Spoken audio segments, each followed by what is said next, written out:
The Galactic Council chamber was old, 3 million years old. The walls were made of crystal that could bend light in ways human eyes could not follow. Commander David Harrison stood in the center of the chamber, his daughter Rachel beside him, and looked up at the beings that ruled the galaxy. The council members sat on platforms that floated above the floor. They were not shaped like humans. One was a mass of flowing energy wrapped in a metal shell.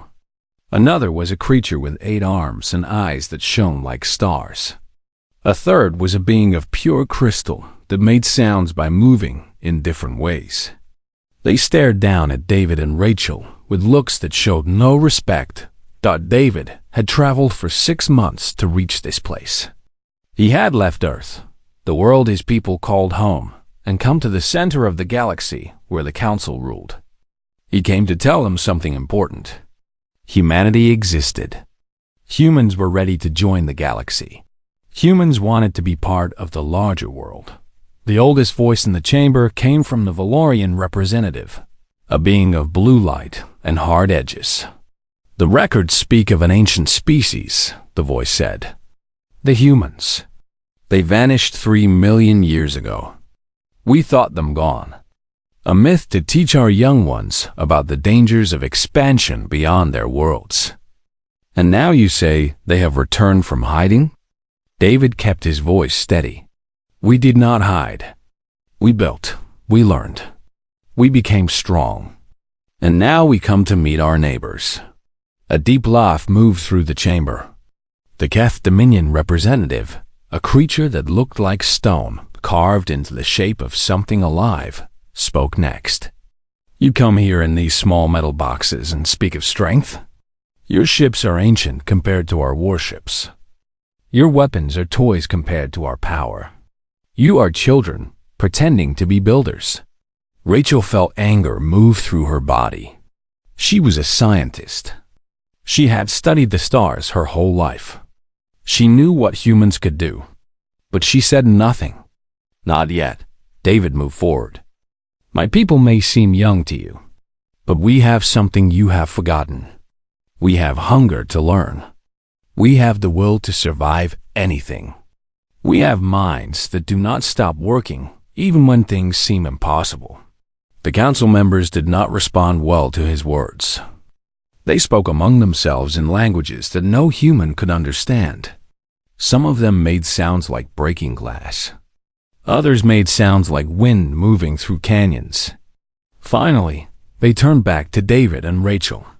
Your species will be allowed to observe the council, said the Valorian voice. You may travel through known space. You may trade with any world that accepts your currency.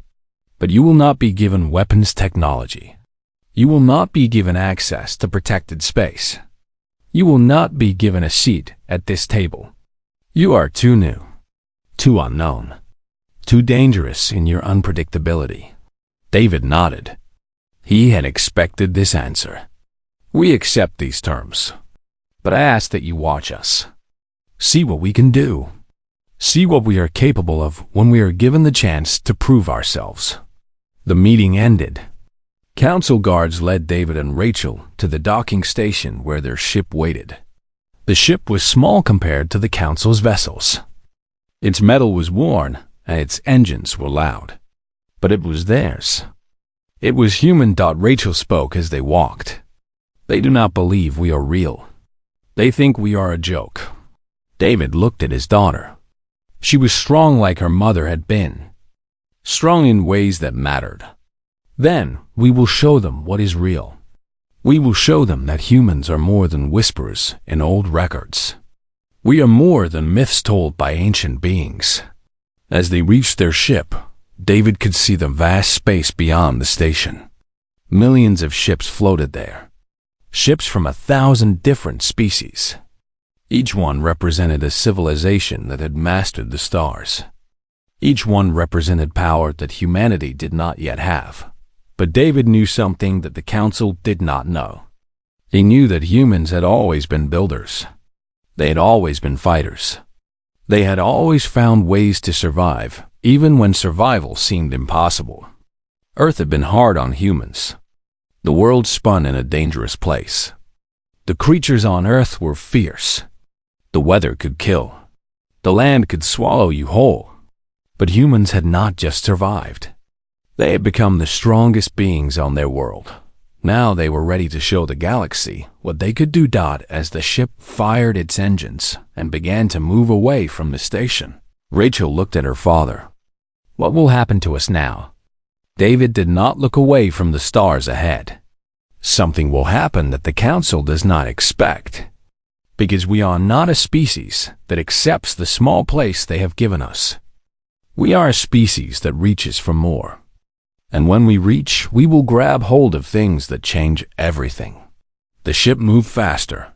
Soon, the station was behind them, and only the darkness of space was ahead. David thought about the ancient humans who had traveled the stars 3 million years ago. He thought about what they had done. He thought about what they had learned. And he understood that his people's time had come again. The galaxy did not know it yet. The Council did not believe it. But humanity had returned, and nothing would ever be the same. The distress signal came at the wrong time. David Harrison was in a meeting with the Valorian military commander when the alert sounded. The commander, a being called Vexter, was explaining to David why human soldiers would not be allowed to join Council military operations. The humans were too unpredictable, Vexter said. They took risks that other species would never take. They broke protocols. They asked too many questions. The signal changed everything. A trade station called Caris 7 had come under attack. The station orbited a small moon near the edge of Council space. Over 10,000 beings lived there. Scientists, traders, families, children from a dozen different species. And now the Vexter Empire had surrounded the station and demanded that it surrender or be destroyed. Vexter looked at his screens. His expression showed confusion and then something that might have been concern. "This is not possible," he said. "The Vexter do not have the strength to attack a Council station. The Council has 3 battle fleets in this region." But the human commander who stood next to David understood immediately. "They are not attacking just Caris 7, said Commander Linda Foster. She was David's second in command, and she had studied military tactics for 30 years. "They are attacking other stations too. The Council fleets are spread thin. This is planned. This is organized." David looked at Vexed HR. "We can help. Send us to Caris 7. We can hold the station until your forces arrive." Vexter shook his head. "You have 5 ships. The Vexter have 50. You would be destroyed in minutes. It is not worth the loss." "Those people are worth saving," Rachel said. She had come with her father to the military command center. "If we do nothing, they will die. If we try, there is a chance." Vexter made a sound like breaking glass. It was his version of laughter. "Your species truly does not understand power. You think courage matters against weapons technology that has been perfected over millions of years. You are wrong." David made a decision in that moment. A decision that would change everything. "We are going anyway. With or without your permission." The 5 human ships moved fast. They were not the newest ships in the galaxy, but they were fast. They jumped through space in ways that used a lot of fuel, but it got them to Caris 7 in 12 hours instead of 2 days. Linda Foster was the best tactical commander David had ever known, and she understood something important about human ships. They were built for surprise and speed, not for strength. They could move in ways that bigger ships could not.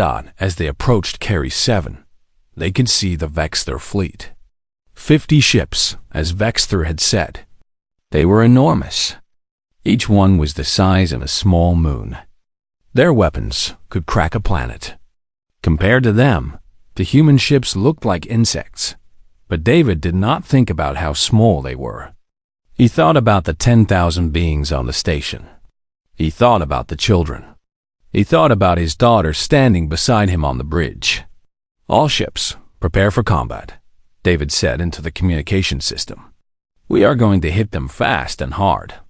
Then we are going to run. We are going to make them chase us away from the station. Linda, are you ready? Linda Foster smiled. Always ready, Commander. What happened next was not what the Vexter expected. The human ships did not try to fight head-on. Instead, they used their speed. They moved around the Vexter fleet like wolves circling larger prey. They hit the Vexter engines with precision strikes. They destroyed power supplies. They damaged shields.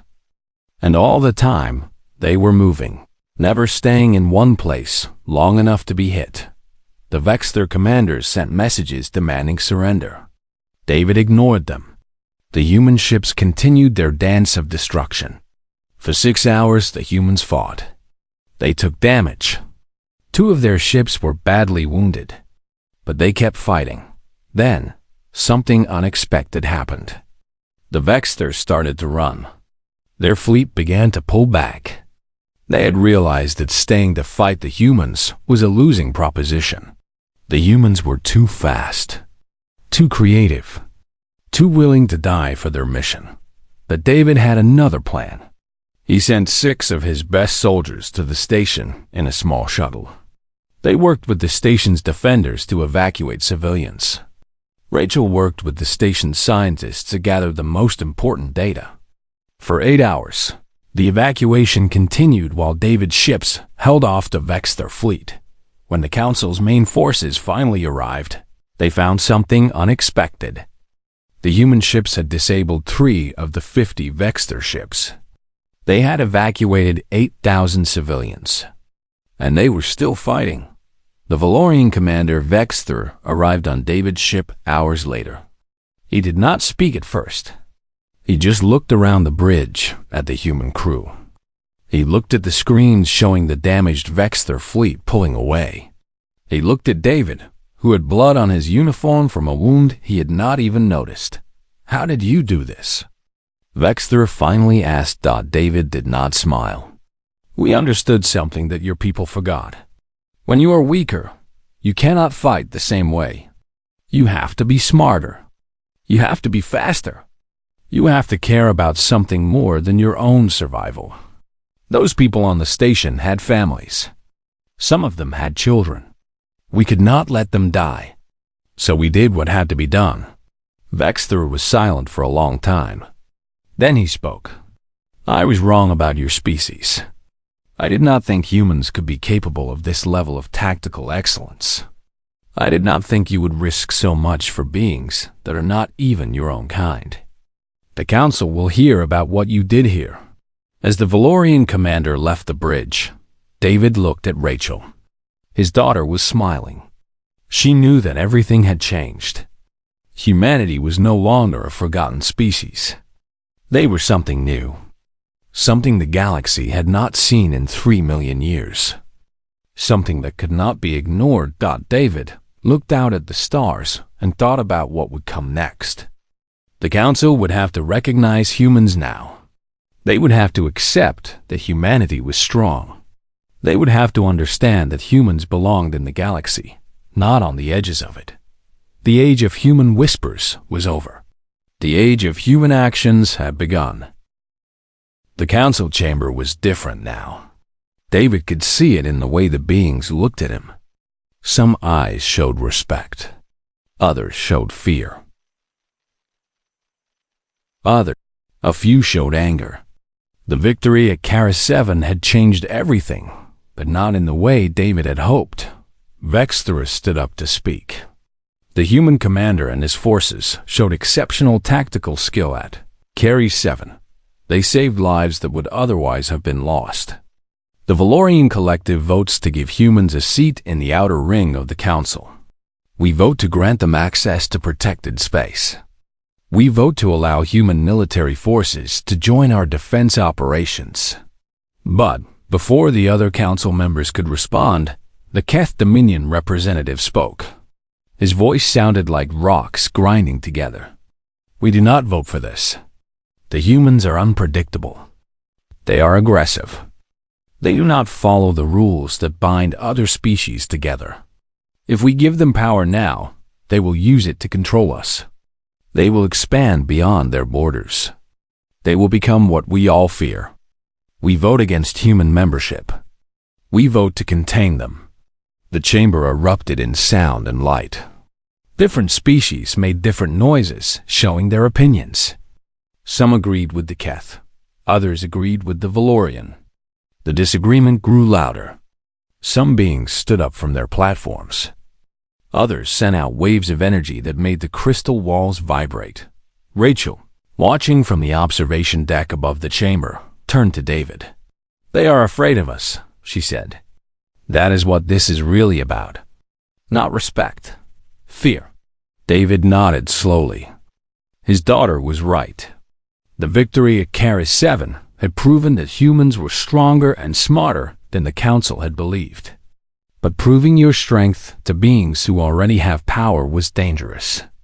They saw you as a threat, not an ally. A sound cut through the chaos. It was high and sharp, like a warning. All the council members became silent immediately. The oldest being in the chamber spoke. It was the Ancient One, a consciousness that had existed for longer than any other being present. The Ancient One had no body. It existed as pure energy that moved between different vessels. "There is a matter that requires the Council's attention," said the Ancient One. "We have received reports from the deep space explorers. Something is moving toward us. Something old. Something that should be forgotten by now. Something that most of you have never seen and never want to see." The chamber grew cold. Even David, who could not feel temperature changes in the sealed observation deck, understood that something terrible had happened. The Ancient One continued. 3 million years ago, a force came to our worlds. We called it the Sorrow Collective. It was not an army. It was not a fleet. It was a living thing made of consciousness and pain. It wanted to destroy everything we had built. It almost succeeded. 1 billion beings died. Entire civilizations were erased. And only through the combined effort of all our species, and with the help of another species that is now lost to time, were we able to force the Sorrow Collective into dormancy. Rachel's eyes widened. She looked at David. They both understood what the Ancient One was saying. The species that had helped 3 million years ago. That must have been ancient humanity. The humans who had disappeared so long ago. The Keth representative spoke again. "The Sorrow Collective is returning?" "Yes," said the Ancient One. "Our deepest sensors show it moving through the outer regions. It is still far away, but it is coming, and we do not know if we can stop it again." The chamber became a place of confusion and fear. Different species started shouting plans and counterplans. The Valorian wanted to gather all military forces.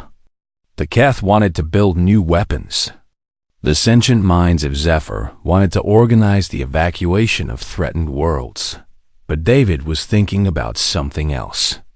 He was thinking about why the Sorrow Collective would be returning now. He was thinking about what it meant that ancient humans had helped stop it before. He was thinking about the fact that there must be records somewhere. Records that told why ancient humanity had disappeared. He turned to Rachel. "I need you to go to the archive. I need you to find the oldest records. I need to know what happened 3 million years ago. I need to know why humans left the galaxy." Rachel did not ask questions. She understood that her father had seen something in the conversation that others had missed. She left the observation deck and moved through the halls of the council station toward the archive. The archive was a place where every species stored their most important information. It was guarded and protected. But Rachel was a scientist, and she had authority now because she was human. What she found in the archive changed everything. The records were old. So old that they were written in a language that was almost dead. But Rachel could translate it. And when she did, she found the truth about humanity. 3 million years ago, humanity had not simply disappeared. They had sacrificed themselves. The ancient humans had discovered something terrible about the Sorrow Collective. It could attack minds and make them want to give up hope. It could make beings despair so deeply that they stopped fighting. It could win not through weapons, but through destroying the will to survive. But humanity had a gift. Something in the human brain made them resistant to this kind of attack. Humans could feel despair and still fight. Humans could face impossible odds and still hope. It was not because humans were stronger. It was because humans had evolved on a hard world where survival had always been impossible. But they had survived anyway. Ancient humanity had realized that the only way to defeat the Sorrow Collective was to put humans between the creature and other species. Humans would be shields. But doing this had required sacrifice. The ancient humans had spread throughout the galaxy, linking themselves to the Sorrow Collective's attacks. They had taken the pain and despair that would have destroyed other beings. And they had held on to hope. In the end, the creature had retreated into dormancy. But by then, ancient humanity had been broken. The survivors had decided to leave the galaxy. They had hidden themselves away, hoping that their sacrifice would be remembered and that their descendants would eventually return. When Rachel told David what she had discovered, he understood why the Council had rejected humanity so quickly. They feared what humans could do, yes, but they also remembered something, deep in their memory, about what humans had cost 3 million years ago. David looked out at the stars and realized something. Humanity had not come back by chance. They had come back because they were needed. The Sorrow Collective was returning, and only humanity could stop it again. But this time, humans would face the choice their ancestors had faced. Do they sacrifice themselves again? Or do they find another way? The Council needed to know the truth. And they needed to understand what it meant that humanity had returned exactly when they were needed most. The Sorrow Collective did not wait for the Council to make its preparations. It moved faster than anyone predicted. In the first month, it destroyed 3 outer colonies. In the second month, it attacked a Valorian military outpost. In the third month, it reached the borders of protected space. The Council's ancient weapons were useless against it. Guns did not work because the creature was not made of matter. Energy weapons did not work because it could absorb energy and grow stronger. The only defense was to stay away from it. And that was not a defense at all. Millions of beings began to flee their homes. Cargo ships moved in long lines away from the approaching creature. Military forces tried to hold lines, but soldiers who came into direct contact with the Sorrow Collective's influence began to lose hope. They stopped fighting. They simply laid down and waited to die. David Harrison stood in the command center of the Council's main fleet. He had been given control of all human military forces. But now the Council wanted more. They wanted him to command mixed forces. Humans working alongside Valorian, Keth, and sentient mind soldiers. Working together to fight something that none of them understood. Linda Foster approached David with data from the research teams. The Sorrow Collective is not moving randomly, she said. It is moving toward the most populated worlds. Valorian Prime is next. Over 2 billion beings live there. David looked at the data on the screens around him. He did not need to ask what would happen if the Sorrow Collective reached Valorian Prime. He already knew. The creature would destroy the will of every being there. People would stop fighting. They would stop working. They would stop living. It would be the end of an entire civilization. How long do we have? David asked. 6 days, said Linda. Maybe 7 if we are lucky. David made his decision. He would need to sacrifice something. He would need to take human soldiers to the edge of the Sorrow Collective's influence. He would position them as shields between the creature and the population they needed to protect. And many of those soldiers would not come home. He called together the commanders of all the forces. The Valorian general, Kethral. The sentient mind's representative, a being called Speaker. And his own people, Linda and Rachel and the other human military leaders. He laid out the plan to them. "We will create barriers," David said. "Humans will stand in the first barrier. We have the ability to resist the creature's psychological attacks better than any other species. Our brains work differently. We can face despair and still function. We can take the pain and the hopelessness, and we can hold our position even when every part of our mind is telling us to give up." "This is suicide," said Kethral. He was not wrong. "This is victory," said David. "Because behind our barrier, your forces can fight. Your troops will not be under direct influence from the creature. They can use their weapons. They can actually damage it." Rachel stood up. "Father, this is madness. You are asking humans to die." David looked at his daughter. "Yes, I am asking them to choose to die so that billions of others can live. This is what ancient humanity did. They understood that sometimes sacrifice is the only thing that matters." The plan was put into motion.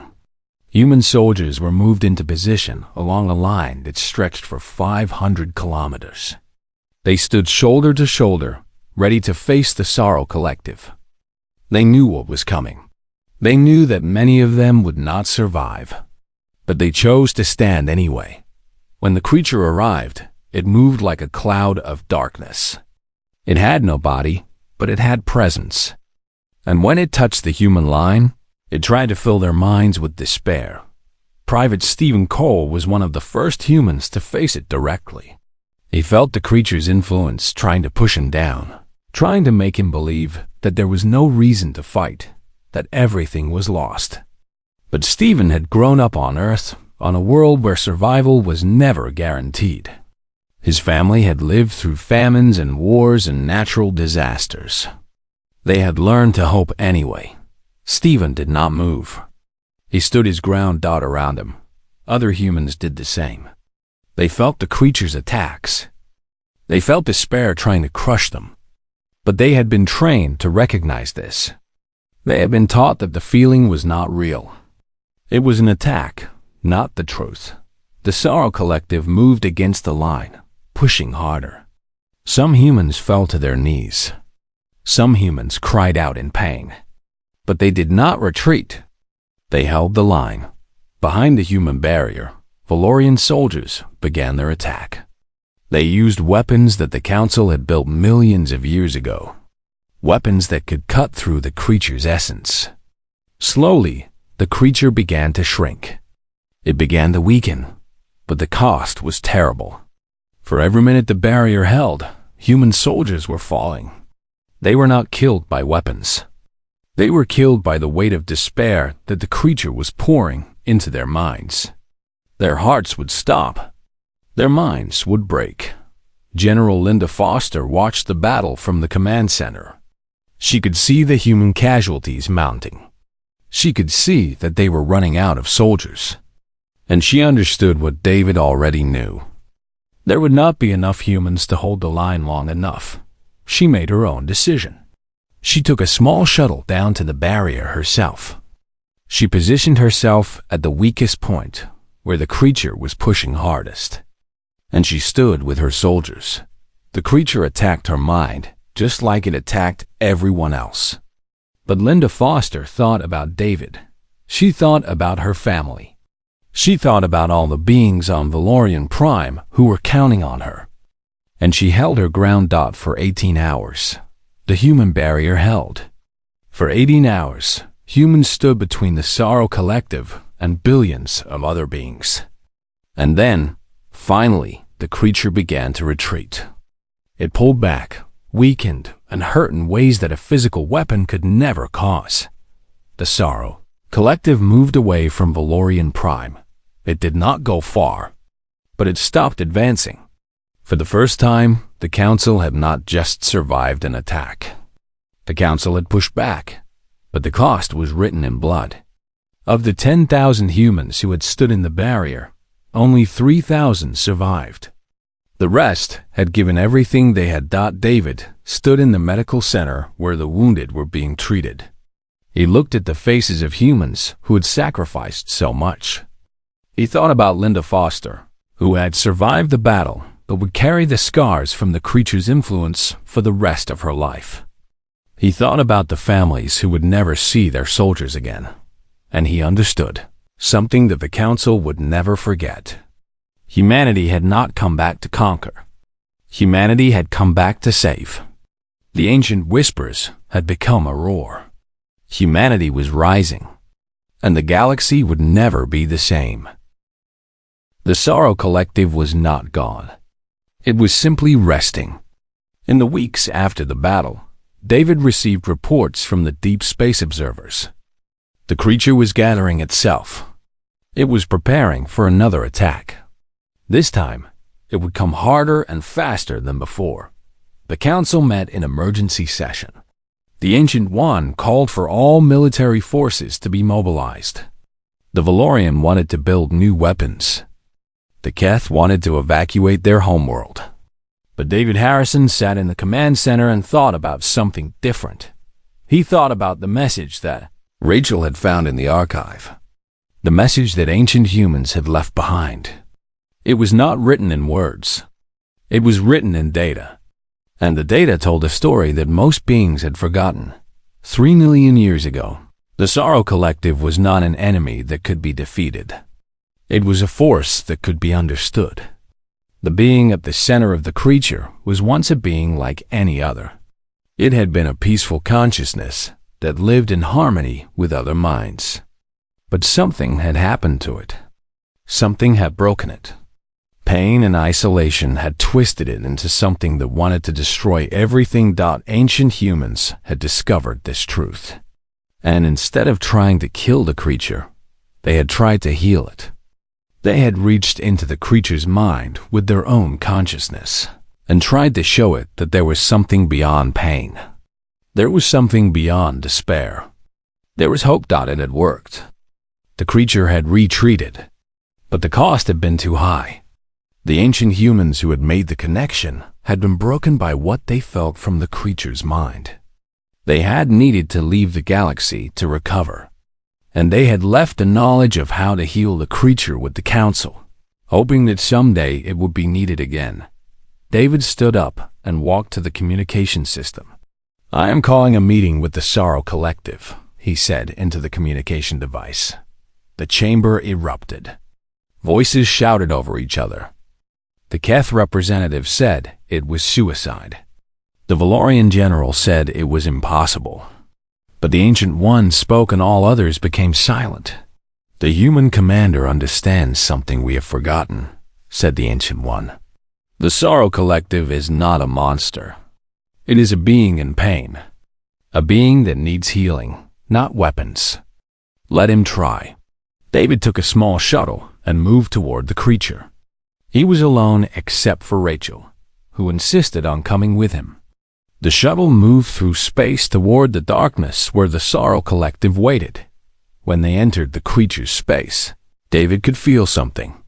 Not with his body, but with his mind. The creature was there. It was vast and old and incredibly sad. David opened the communication channel. "I am David Harrison," he said. "I come from a species called humanity. We have seen your pain. We understand what happened to you, and we do not want to fight you."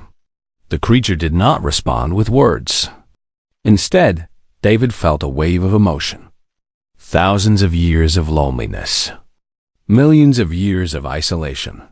A consciousness that had been separated from everything it loved and forced to wander through space alone. "I know," David said softly. "I know what it is like to be separated from what you love. My species knows pain. We know loneliness. We have survived on a world where everything tried to kill us. We have felt despair so deep that it seemed like nothing mattered. But we learned something. We learned that even in the deepest pain, there is something that can keep us moving forward. It is called hope. It is called connection to others. It is called love. Rachel added her voice. My father is telling you the truth. Humans are broken sometimes. Our minds are not perfect. Our hearts hurt. But we have learned that when we hurt together, the pain becomes smaller. When we share what we feel, the loneliness disappears. The creature's response was not words. It was a feeling that moved through the shuttle. It was ancient sorrow mixed with something new. Something that felt like recognition. The creature was listening. David continued. 3 million years ago, my ancestors reached out to you. They showed you that there was another way, that there was something beyond pain. And you listened then. You can listen now. You do not have to be alone. You can join us. You can be part of something larger than yourself. For a long moment, nothing happened. The creature was silent. But inside that silence, something was changing. The Sorrow Collective was not moving toward the Council Worlds anymore. It was staying still. It was thinking. Then, slowly, the creature began to move. But it was not moving to attack. It was moving away. Not in retreat, but in a new direction. It was moving toward the outer regions, toward the spaces between galaxies, where it could exist without causing pain to others. The creature sent out one final message. Not in words, but in pure feeling. Thank you. Thank you for remembering. Thank you for trying to heal instead of destroy. Then it was gone. The council erupted in celebration. The Valorian hailed David as a savior. The Keth admitted they had been wrong about humans. The sentient minds of Zephyr sang their ancient songs in honor of what had been accomplished. But David was thinking about something else. He was thinking about what ancient humanity had learned 3 million years ago. That true strength was not in weapons or power. True strength was in compassion. True strength was in the willingness to reach out even to beings that seemed to be pure evil and to see the pain beneath the darkness. The council offered David the highest position. They offered humans a permanent seat at the table. They offered weapons technology and protected space and everything that humanity had come to claim. David accepted. But he made one request. We must build a memorial, he said. A memorial to the beings who sacrificed themselves 3 million years ago. And we must teach every species in this galaxy about them. We must teach them that ancient humanity showed us how to heal instead of destroy. We must teach them that hope is stronger than despair. We must teach them that compassion can change the universe. The memorial was built in the center of the council chamber. It was made of a crystal that came from Earth itself. And around it, the stories were carved. Stories of ancient humanity and their sacrifice. Stories of how they had faced the sorrow, collective and chosen healing instead of war. David and Rachel stood in front of the memorial a year later. The crisis had passed. The galaxy was healing. New alliances were being formed. Species that had never trusted each other before working together. Do you think the ancient humans would be proud of us? Rachel asked. David looked at the memorial and then at the stars beyond it. Yes, he said. I think they would understand that their sacrifice was not the end of their story. It was the beginning. And now, their descendants have come to continue what they started. We have shown the galaxy that humanity is not about power. It is about hope. It is about the will to survive. It is about the choice to reach out and help, even when helping costs us everything. The stars shone overhead, and 2 humans stood beneath them, knowing that their species had finally found its place in the galaxy. Not through conquest or power, but through something far more important. Through the human ability to see pain in others and respond with compassion instead of fear.